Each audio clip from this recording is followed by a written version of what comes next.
Welcome back, heroes in Chaos Squad. Now let's sit down and review the latest episode of Dragon Ball Super. Hey guys, welcome back. Kame House representing, got some new Dragon Ball gear.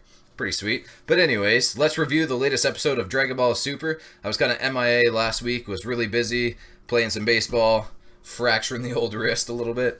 But anyways, let's get to it. So the last episode was episode 94, The Emperor of Evil Returns, a reception of mysterious assassins. So basically the episode kicks off with a little meeting with Team 7's, Universe 7's team, trying to figure out how Goku really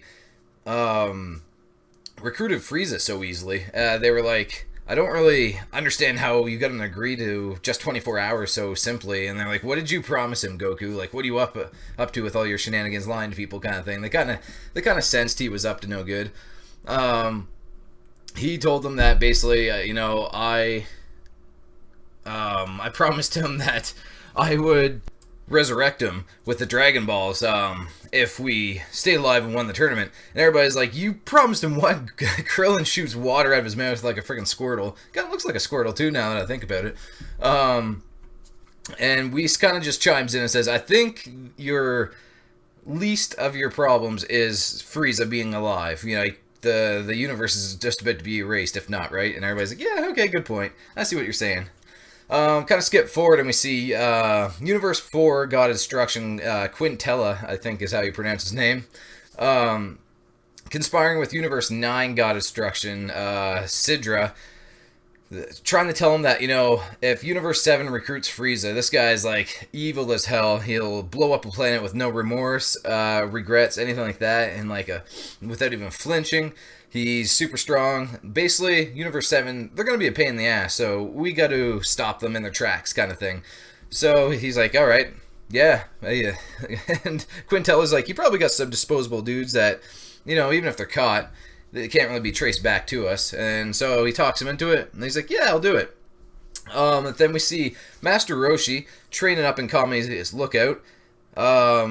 Coming up with a new attack, he's training with Yajirobe of all people. And he's coming up with this new attack called Lightning Flash Surprise Attack, and he's like electrocuting the hell out of Yajirobe. Yajirobe's just like, he's like dying up there. He's like, dude, you trying to kill me? And then, so his theory about this new attack is you could kind of like hold the guy in place, maybe like disable him for a little bit, push him off the edge, because that's how the tournament works, right? It's not necessarily if you're super strong, even though that's obviously going to help. But anyways, that's Master Roshi's his theory, his strategy that he's coming up with.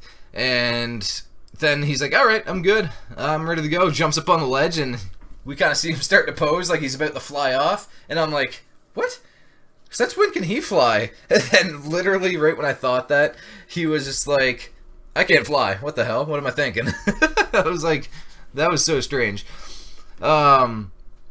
So after that, we see Krillin go to the island, go pick up number 17. We see 18 and 17 interact for the first time in I don't know how long.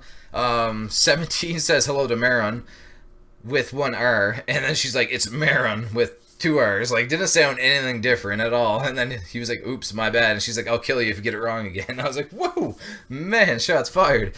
So we see Trunks and Goten kind of scurry off. 17 leaves the island. There's a submarine underwater, thinking they're going to move in and be able to attack the island, because there's just 2 kids there now. His partner was like, dude, they're flying around. They got to be super strong or something. But, so that's obviously going to probably fill up next episode with whatever happened at the end of this one, which I'm getting to. After that, we see Frieza finally come back with the old witch lady Baba. We see him and Goku kind of walk up to each other, maybe looking for maybe kind of a handshake, and then he punches Goku in the stomach. He's like, whoops, my hand slipped. And then Goku punches him in the stomach. He's like, my hand slipped. And Frieza's like, man, I hate to see what slips next. And I'm like, oh, this is going to be some rated like R stuff going on here. What's going on, Frieza? Keep it clean. That's, that was kind of a funny little weird interaction. But Anyways, then one of the little spirit guys are like, there's a bunch of people outside waiting for you. They're not leaving until you guys come out. They go out. Goku's like, just grab on. We don't got time to deal with this. Use my transmission. Frieza kills one of the guys in the blink of an eye and says, nah, I've been in hell. Kind of tense. Want to loosen up. And I think the best time to loosen up is right now. So he starts to power up, and it's obscene. I'm just like, damn, Frieza's pretty strong, huh? And so either he got stronger from just chilling there, or like he obviously was strong last time, but that power up was like super intense. I was kind of shocked. But anyways, so we're still not at the tournament. Just trying to situate this camera, sorry. So I think we got one episode left before the, well, I think I seen a little bit of the preview for the next episode at the end of the episode. I don't tend to watch those. I don't like spoilers. I just like to watch it as how it goes.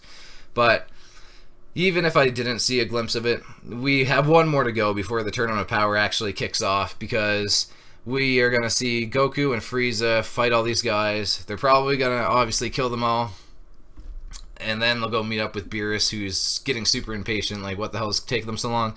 But we also seen a glimpse of another side little filler story thing going on with Goten and Trunks on 17's island, so we'll see them battle off. And I think near the end of next episode, we will finally see them enter the planet where the Tournament of Power is going on, and it won't start, but it'll, like, be ready for the next episode kind of thing. And then I think the next arc will probably kick in. I'm not sure if it's going to consider that a new arc or just continue on from there. But that's my prediction anyways.